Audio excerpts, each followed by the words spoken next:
Well, good afternoon, everyone, and welcome to Ask Me Anything About Employment with Dori. My name is David Blair, and I'll be your moderator today. This webinar is not a presentation, but an interactive question and answer period. For the next hour, Dori will take any questions you have related to returning to school as a pathway to employment. Dori Hutchinson has worked at the Center for Psychiatric Rehabilitation for 34 years.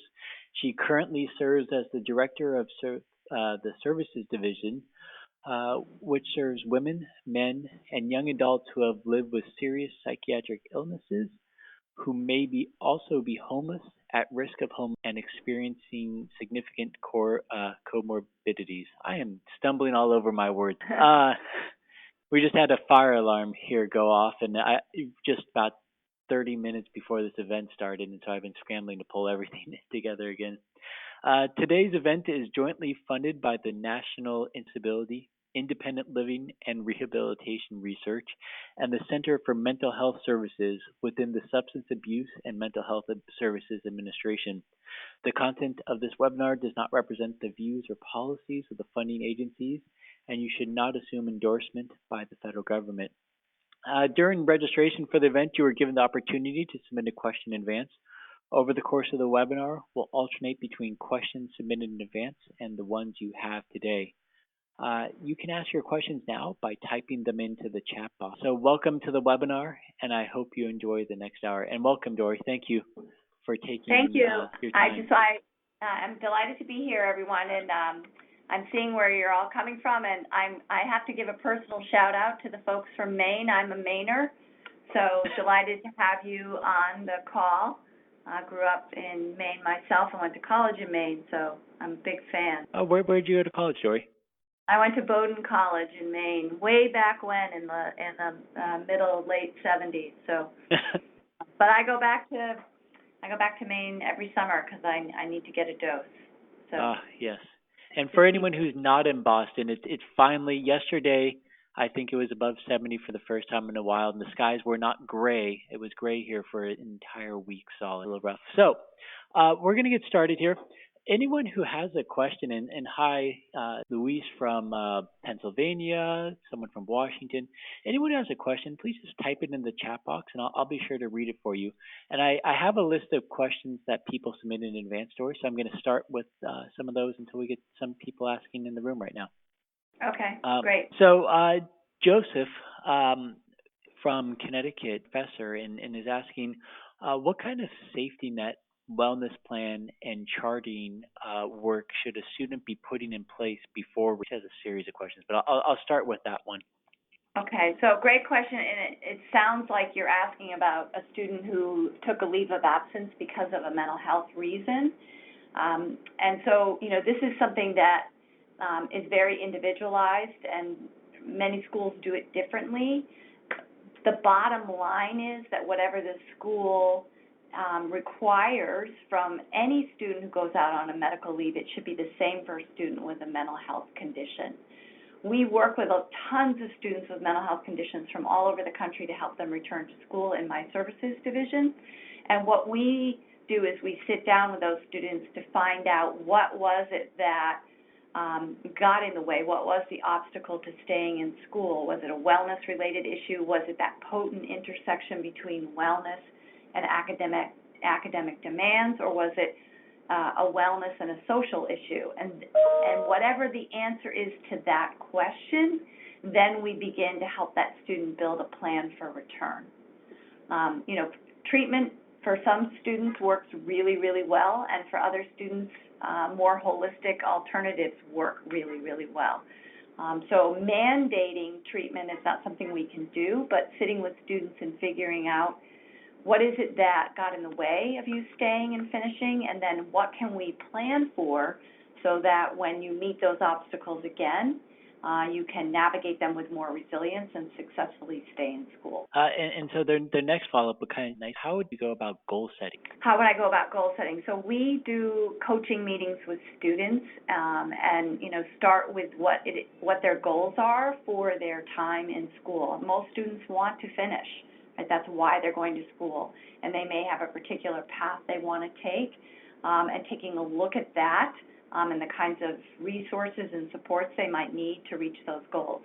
And what's really important to think about is, and I talk about this a lot, is that on college campuses, whether it's a community college or it's a four-year college, we've done a pretty good job of making it accessible to students who have physical challenges.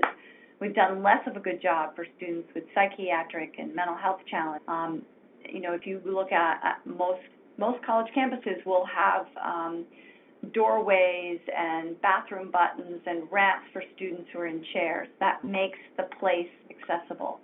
What we find for students with mental health conditions, it's often people that can make the difference and are really important supports. So when we sit down and we look at a student's goal, we look at what kind of people do they have helping them to support their journey through their academic career so they can get out and move on and get the kind of work that they want to get. Yeah, you just mentioned here a second ago, it's that people difference. Who are those types? So, they can be anyone. I always like to tell people just one person, one caring person can make a difference. And we know that from the research, particularly around children and young adolescents, that one caring adult can make a difference. So when you get pushback from faculty and staff who say, well, I'm not a clinician and it's not my job to be concerned about this student's mental health, I might counter that it is your job to care about that student, and it is your job to know about the resources on your campus, and asking that student if they would be willing to use the campus resources for mental health. But there's so many resources. We like to think that there's no wrong door. It could be a chaplain on campus. It could be behavioral medicine services on campus. It could be a dean of student. It could be an athletic coach that the student is connected to, or an RA. We know that the density of that student's social network makes a difference. Isolation is, not good for anyone, and often students despair and not doing well. And the other important thing to know, and I'm sure all of you know this, but I'm just going to set it as sort of foundational information, is that the research is incredibly strong that academic success is tied to positive mental health, not just for students with serious mental health conditions, but all students in general. So there's a real evidence base for making an investment in student mental health on college. Yeah. And what sort of role would the family play in this process? So family, this is a tricky one, right? Because of the laws of FERPA and HIPAA. And once a student turns 18, schools do not have to share information with families about their child, which makes many parents really upset. But having had 3 children go to college myself, and 3 different schools, 3 different types of schools, when students are entering, there is a box to check, and this is when parents and children need to have this conversation of the schools may share information about me with my parents, and students can check that box and sign it. They give permission.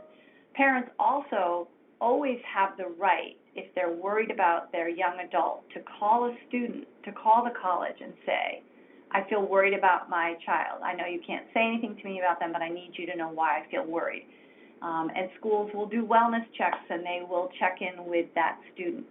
They can't share any information in return if your child did not check that box. So families can have all sorts of levels of involvement, and schools, I think, more and more recently realize the importance of having positive family involvement. And so many schools send out information through, websites, on college websites, information for parents. Nowadays, students bring their parents to college, right, because of this. They're very attached, more so than I certainly was. I called my parents once a week for under 3 minutes so that my parents wouldn't be charged for a phone call.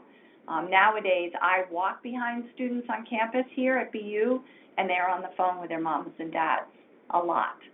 So colleges have realized that engaging parents in a positive way is an important activity to do, so that students also realize the importance of that. If students are from other countries as well, having those conversations about whether or not they want their families to know what's going on is also really important, and there's some cultural considerations, particularly when we're talking about mental. Sure. And for anyone who's listening and doesn't know what FERPA is, it is the Family Educational Rights and Privacy. Thank you, David. Yeah, Yeah. I used an acronym. And then HIPAA is the Health Insurance Portability and Accountability Act. Both of these kind of FERPA is about the privacy of the student and what the school family, or I believe anyone in general. Anyone in general, yeah. Yeah, and then HIPAA is more. So the next question I have is for someone with a student who already has a therapist back at home, should they try to find new ones at the university? Okay, that's an excellent question. So it depends on the therapist that you have at home and whether or not that therapist is willing to do Skype or FaceTime with you. I know a lot of students who've stayed connected to a really supportive therapist that they get along well with when they come to school because that therapist is willing to, digitally meet. Some therapists are not willing to do that or can't do that, and then that might, then that would lead to I need to find someone where I'm going to school who can be supportive of me. And most schools nowadays, because of resources, are referring students out to the local community. Some schools do a really good job of having a list of available therapists and the insurances they take that are in the local community. Some schools provide 24-hour online access to therapists through programs. I've seen this at a lot of community colleges recently. And other schools are just, referring students out to the community, and the students are kind of on their own. So it covers the gamut in what's out there, and then also what is it that the student's original therapist is willing to do or not. But if a student is going off to college and finds therapeutic support really helpful, I would really encourage that person to continue that. And then in the last one in this series of questions, should the student go back to school to learn or train with a specific job, an outcome at the end that they've already? Yeah, another really good question, and that's kind of like the question of our culture these days. I think because of the cost of higher education, we feel this enormous anxiety to know what we want to do when we enter higher education. Unfortunately, if you're a young adult, often you don't know. You haven't had enough life experiences. Some people do, right? If you have a particular type of skills and aptitudes, you've always been good at math and science, and you want to be an engineer, and then that's kind of an easy path to follow.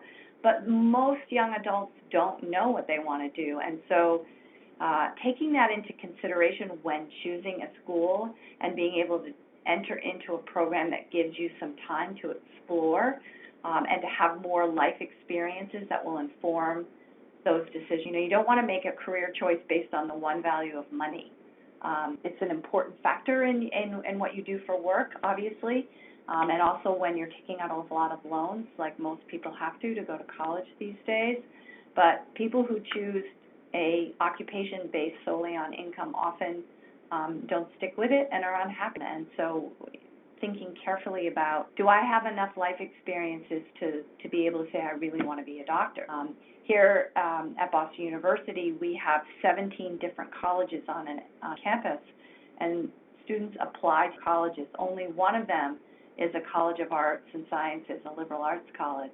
The other ones, if you go into the School of Hospitality or Sargent College of Health and Rehabilitation Sciences, and you get through your first year of studies and you decide that's not what you want, those credits may or may not carry over. So it's important to think about where you're going to college and whether or not you have the room to choose later on down the line and make. And I don't think personally, as a person, I'm a big believer in liberal arts. So this is my just personal opinion, that I don't think most 18, 19, 20-year-olds really know what they want to do. And I think that's why we're seeing so much angst on college campuses. We have a lot of unhappy students who, have invested an enormous amount of money and they don't like what they're studying, and they feel trapped. So in the chat, Gail asks, I wonder how you handle folks who have student loan and do not finish the course they. Okay, so that's a really important question, and that happens a lot. So it depends on the type of loan that was taken and who gave it to them. But this does happen to students. You know, some loans, some federal loans, if you took federal loans and you never finished college and you now have, a pile of money that you owe through some federal educational loan program, and you have been determined to be totally disabled, those loans can be discharged. But that is a process. Most people aren't at that place when this happens. Some universities will not take away your financial aid right away, but it will after a semester or two of that. So without knowing what the details are, it's hard to answer that really concretely around what type of loan and how you handle it. But what I always encourage and try to empower students to do is to have conversations with the financial aid office about it. Here at BU, if you leave school for medical leave of absence and you work with this, we have an office that actually helps students do this, they will help with the financial aid office. They will say they're taking a leave for a medical reason, and then that doesn't impact their financial aid. So there are paths that you can take so that it doesn't negatively impact you, but you have to make those connections through financial aid or through the school loan program, or even, depending upon the terms of if you took a bank, whether or not a serious medical condition, which is a mental health condition, applies to that, where that falls with that. So what offices within a university should a student be looking for? Some offices, so at a place, a lot of universities have like a service center where students who are dealing with multiple offices, so for example, if you take a medical leave of absence and you live on campus, this service center will let the Res Life department know, and they'll let your school know, and they'll let financial aid know, and it's like one-stop shopping to remove yourself from campus when you make that decision that I want. So a student service center, often embedded in student services or in a financial aid department, would be places to start, or even if you have no idea where to start for something like that, looking at the Dean of Students is a good place to look, or to talk to people in those offices. Yeah. One thing that comes up a lot during these conversations, or generally around employment, is disclosure we talk a lot about how that works on the job, but how does that work within school and getting? So that's another a really important topic, David. And so there's a nuance of self-identification and disclosure. And so when you apply to colleges, you are asked if you'd like to self-disclose. You don't have to. That's a choice, right? Disclosure is a choice. You're not hiding anything if you choose not to disclose. You're not lying if you do not check off that box on the accepted students' medical information. You can come to school without self-identifying health, and when you get to school, you can figure out that you might decide, I really need here. I need to have extra time for exams, or I need to be able to have preference or I work in group projects and I'm highly anxious and I need to be able to have a different format for presenting my information. If that's the case, then you can disclose to the Office of Disability Services that you have a disability, and schools are required to have that process very visible to students. You go on a website, you look for their Office of Disability Services, and there will be forms that you need to fill out and a provider needs to fill out to document and verify that you have a mental health condition and why you need an accommodation. That goes back to the school. They determine that this accommodation is reasonable, and then you're granted that. Schools handle the disclosure of those accommodations differently. Some schools require students to take the letter of accommodation to the particular professor. Other schools may email the letters to the professor, and then only requires the student and the professor, depending upon the type of accommodation that you. They don't have to be just academic accommodations either. They can be residential. You may know that, say, for example, you live with a mental health condition, that if you don't get a good night's sleep, it can be really detrimental to your wellness. So you can seek a reasonable accommodation of having a single room. And that happens more and more. You can also seek to bring therapeutic animal on campus and have a place to live with that, if that's something that really is going to level the playing field and allow you to access your educational opportunity. If you have had accommodations in high school and you're going off to college, I would recommend self-identifying with the Office of Disability Services in advance, because sometimes it can take a while to get those accommodations. So if you wait until you arrive on campus in September, you may not get those accommodations middle of October, and then by then half the semester's gone by, and you may have experienced detrimental effects of not having. In the room, Charlotte is asking, what if I get sick after I enroll? Follow-up is, are there any scholarships for graduate school? And I'm guessing if you've left for... Okay, so what if I get sick after I'm enrolled? So if I go to college and I don't have a mental health condition, and then a mental health condition emerges while you're at college, so that could take many, many forms, but it happens all the time. The ages of 18 to 24 are the most common times that a mental health condition does emerge, because often, students are moving away from home and they have new stressors on them, and so it's that stress vulnerability time of life where students can begin to experience mental health. So what I would recommend is, if you recognize it in yourself, would be going to the Student Health Services and saying, this is what's going on, and they can help you begin to manage that condition right there on campus. Some students end up being hospitalized, and then they can come back to campus and semester. And a reasonable accommodation for students is, if someone has to be hospitalized while they're on campus and in semester, and they're in the hospital for 2 or 3 days and they miss an exam, it is a reasonable accommodation to have that exam. And that's something that you would work with the Office of Disability around. Are there scholarships for graduate school? It depends on the school. So, for example, the School of Social Work here at Boston University does provide scholarships, and they have a program for people who are kind of doing a career shift, coming into the career of social work at a later age, and so they offer scholarships, not full but partial. So it depends upon the school and the program. Louise has a more general, are there ways to explore a career choice before attending college to best? Yes.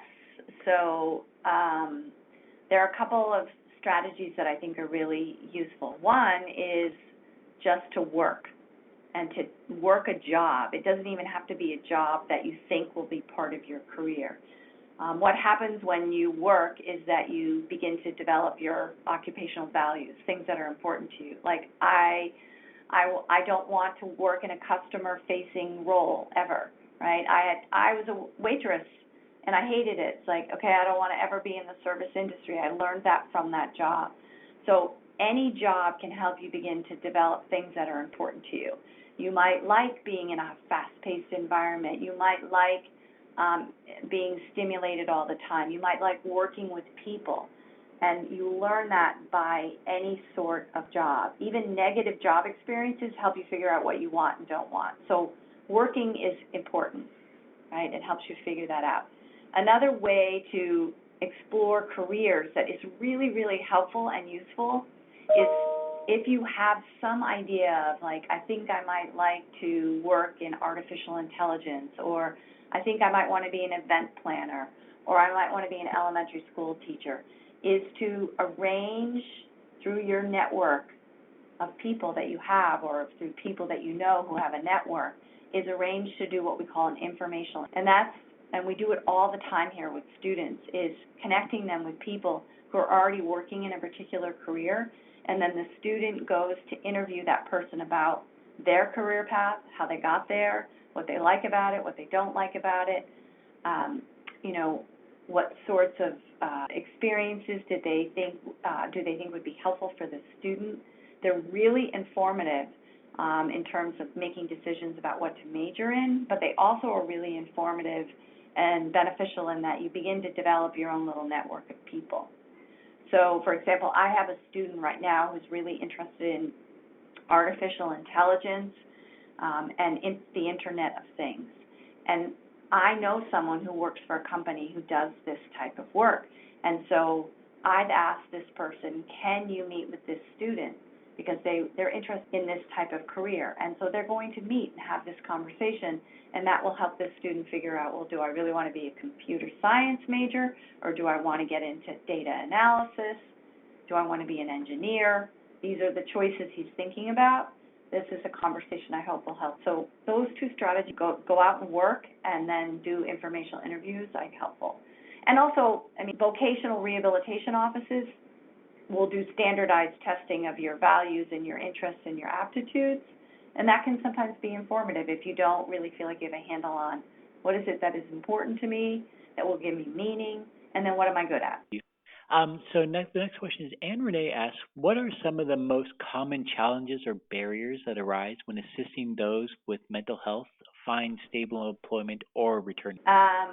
Okay, returning to school. So I think, and finding employment. So one, I think both of these issues, the buckets of issues that seem to be most difficult for people, whether they're returning to school or going to work, if we think of the rubric of choosing, getting, and keeping, choosing school, getting into school, keeping my status as a student, choosing work, getting work, keeping my role in a company or a place of business, is that most people struggle in the keeping domain. So wellness at work, wellness at school. What are the daily rhythms I need to do to take care of myself so I can get out of the door on time and get to class on time and finish my projects on time?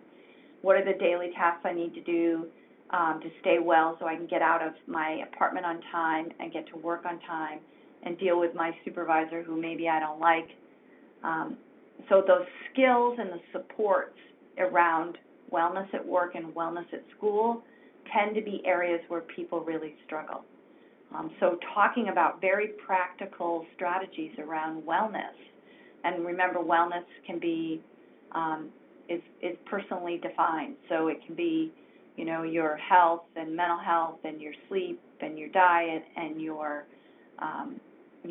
circle of peers and friends and colleagues and what you like to do for fun. What are the strategies that help you perform your best, and making sure that they're part of that student's daily rhythm when they return, and making sure that they can be part of a back to work. For example, students who are coming back to school after having been away for a while. I had a student who had been out of college for over almost 24 months, and when he was returning, all of his friends had already graduated. So he lost his social circle, and he was very worried about being lonely, because loneliness is something that would often send him into a spiral, into a sort of paralyzing depression where he stopped going to class, and he didn't want that to happen again. So we sat and talked about, well, how could he build a new set, of social connections on campus? So he joined a theater group. He got a part-time job. He signed up to, use common space study areas, so he was around people, a couple of strategies. And then we would meet to make sure, are you getting enough sleep each night? Are you going to the gym? How's it going with making friends, because he knew that that's where he had struggled in the past.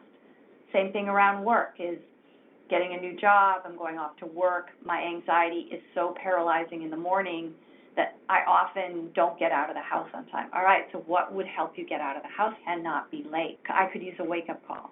Okay, what about the night before? Let's take your medications that help you sleep a little bit earlier. Let's lay out your clothes the night before. I will give you a wake-up call, have that coffee ready to turn on in the morning. Just practical routines that are really, really supportive, that people don't always think of and often need support and encouragement around, can be really helpful in people keeping these valued roles. You a second ago you talked about the choose gig, about these things. If we take a step back and people who are at the considering, they're considering, what are the main, identify in advance for making that choice? Well, that's a great question, and I think in some ways it's the same things that any student who's going off to college is going to think about. And it doesn't matter how old you are, but, where do I want to go and why? You got to answer the why question, right? Why do I want to go back?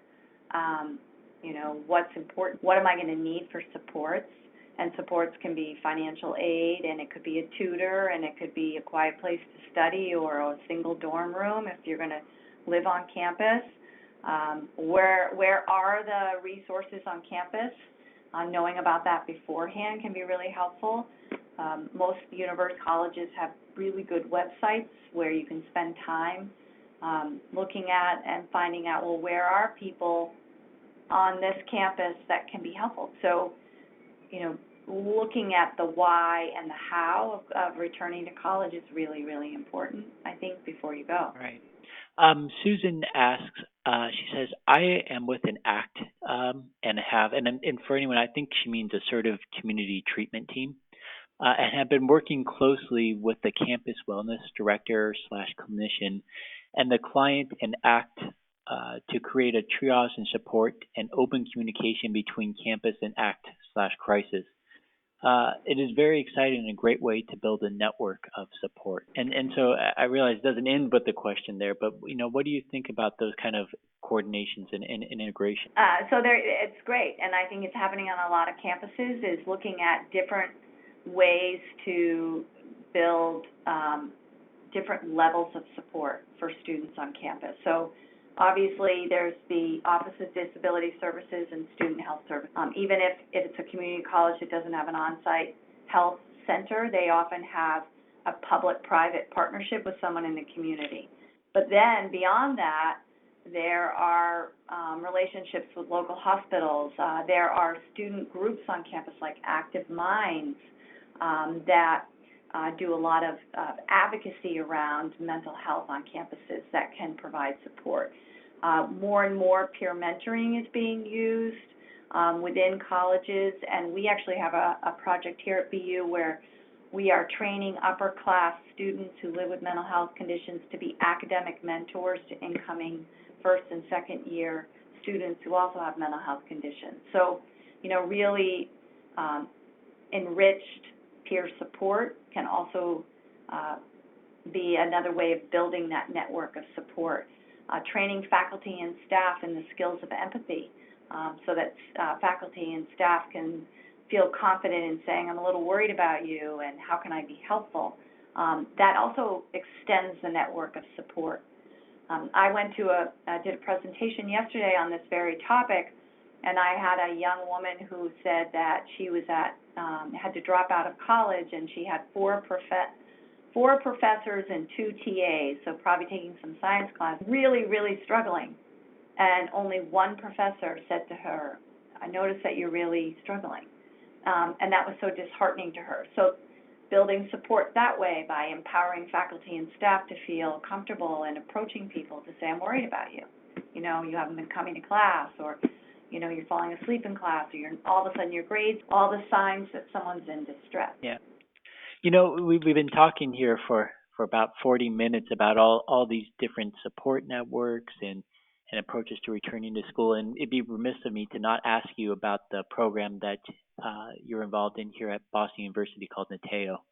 And for anyone who's listening, can you just give us a quick overview of the program? Sure. So we have a program here at BU called Nateo, N-I-T-E-O, which means thrive in Latin.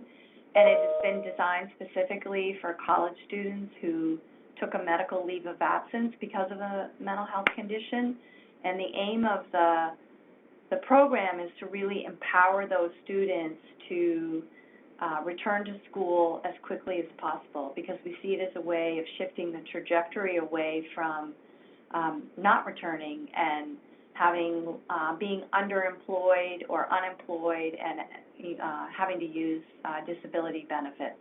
Because we know that most students who leave college for a mental health, and we also know that in today's world, some form of higher education, doesn't have to be a college degree, but some form of higher education is indicative of economic self-sufficiency. So a high school diploma is not going to be the pathway to economic sufficiency for most. Maybe for some, but for most it is not. For example, in Boston, if you live in this area, it takes 3 to 4 full-time minimum wage jobs to be able to live, and that's true for a lot of places around the country. So most occupations and career ladders ask people for further education beyond high school. So anyways, that's why Nateo was developed, and it is a 1-semester-long program. Students can come from all over the country. It doesn't have to be just the greater Boston area, but we do not provide their own housing. So as a result, most of our students are from the Massachusetts, New Hampshire area. And it is a 3-day-a-week program. They get assigned a coach who works individually with them around their plans to return to school, what we talked about earlier, making a really solid plan for return. And then they take a range of classes, a wellness seminar, academic writing, academic remediation. They do a photo voice class on prejudice and discrimination to help them resist the shame that they feel or that has been put on them because they've experienced a medical leave of absence for mental health. They do a class that helps with public speaking. And so it's a simulated academic environment with 15 or 16 people in the room with you who all have gone through the same thing. So there's enormous peer support. And we have had really great results. We're seeing about 7 school, and then about 90% return to school or work within. And we also do college coaching. So we call this kind of at-the-elbow coaching for students in the greater Boston area who are struggling to stay in school, and we help them stay in school. What's happening, what's getting in the way, what are the resources on your campus, getting students hooked up to those resources. We do a lot of texting. It's how we communicate, Skyping and FaceTiming, Zooming. We help students Zoom into their classes. We get permission for them to do that if they're out. So we kind of like roll up our sleeves and say, what can we do to help you finish your degree? And try to leave no stone unturned around that program as well. And then we offer a class on campus for BU students. We're also offering it at a couple of community colleges and a college out in Minnesota called Lead BU, which is the combination of first hour is about wellness strategies, things like empathy, thinking traps, cognitive behavioral types of strategies, wellness rhythms, identity issues. That's the first hour. And then the second hour is a supported study hall. And it's a place that we find that students are struggling to stay in their particular colleges. They learn those skills and they gain peer support, and they have tutoring around things that they, live tutoring. Okay, I'm struggling to get someone right there to help. Thank you for that description, Dori. It's a great program, and I know it's really been growing. Kelly asks, what are the boundaries of a student advisor at the university? Should they advise students on skills and abilities and how that relates to a field of study, or only stick with advising students on schedules, classes, etc.? So that's determined by the school and their advising program. So I know some schools that your academic advisor is helping you choose your classes based on the major that you have said you want to major in, my area of study. So they help you figure out your 4 years or 6 years, however long it's going to take. These are the sequence of courses you need to take. This will fulfill the degree requirement. Then there are some smaller schools that have kind of a bi-level of advising where you are advised on that, what does it mean to be a college student? When do you register? Where do you go to for resources? Here's what you need to take your first couple of years to fulfill your general ed requirements.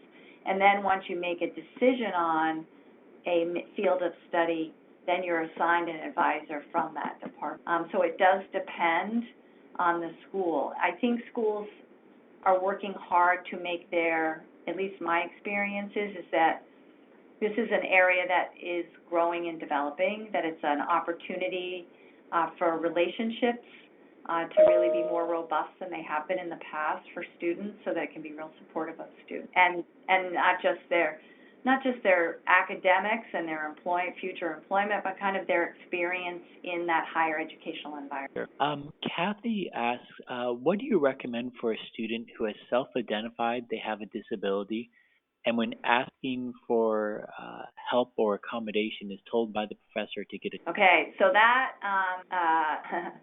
that's it could be a violation of the ADA. It depends on how that reasonable accommodation has been proposed to the professor. So if a student just goes up to a professor and informally discloses that they have a disability and I need extra help, the professor doesn't have to provide that extra help. But if you go through your Office of Disability Services and it's been determined by the university that this is indeed a reasonable accommodation, and the accommodation is maybe extra time with the professor or access to free tutoring on campus, then they have to provide it. So it depends on how the student self-identifies. So if someone does that and the professor says, well, sorry, you have to go get your own tutor, then I would want to know, did that go through the Office of Disability Services?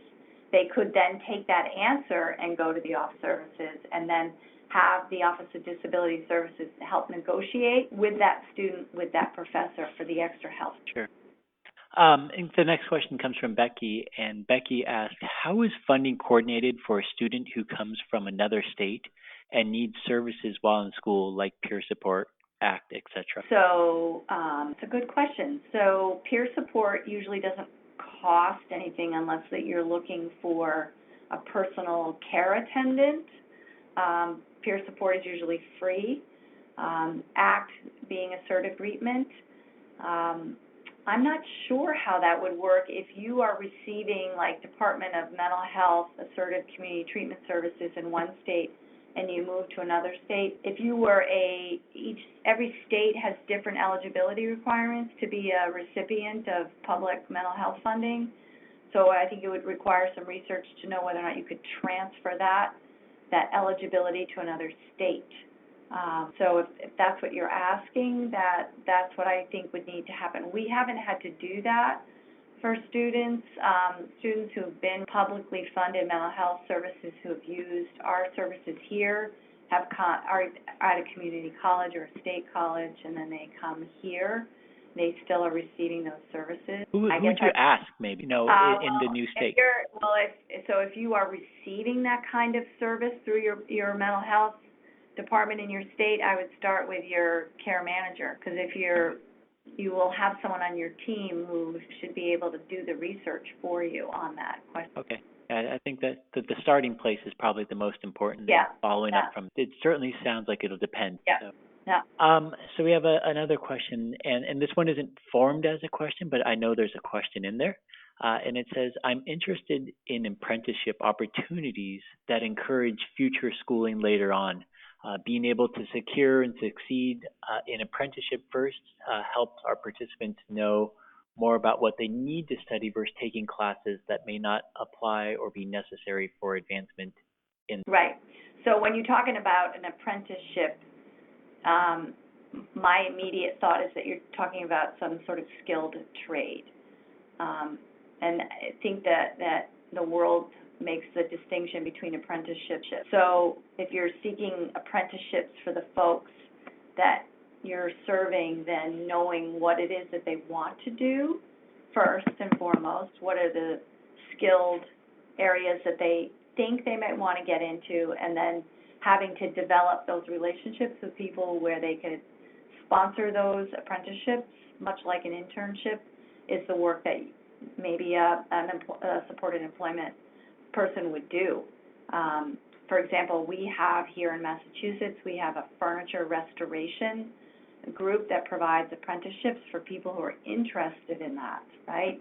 You have to have a very particular interest and to want to do that work. So, but we do have a group that provides those apprenticeships to students. We also have programs that through some of the clubhouses in Massachusetts that are called Cooking for a Career, and they provide, short-term career education, and then they go out and they work in the service industry around cooking, which then can help them further decide, okay, I want to go off and get certified, or I want to go to cooking school and do this. So they're really valuable opportunities, as you're making the point, where people can solidify their interest in doing this or not. And the same thing with internships. There are some great websites that you can, get notified around all the different internships that are available. Many of them are unpaid, which can be hard for some folks.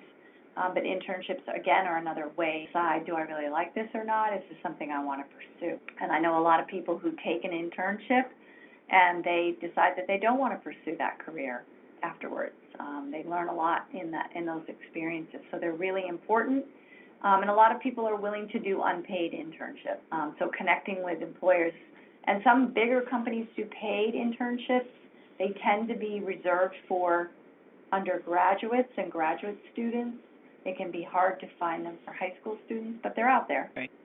So I'm gonna we're running short on time, so I'm gonna try to lump some questions together here to get at kind of themes that people are asking.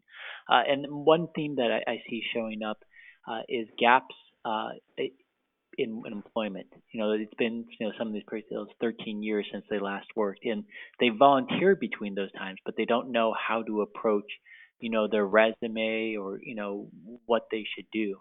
And I want to add that for they say, this person says in particular, considering switching to a skills-based resume rather than chronological.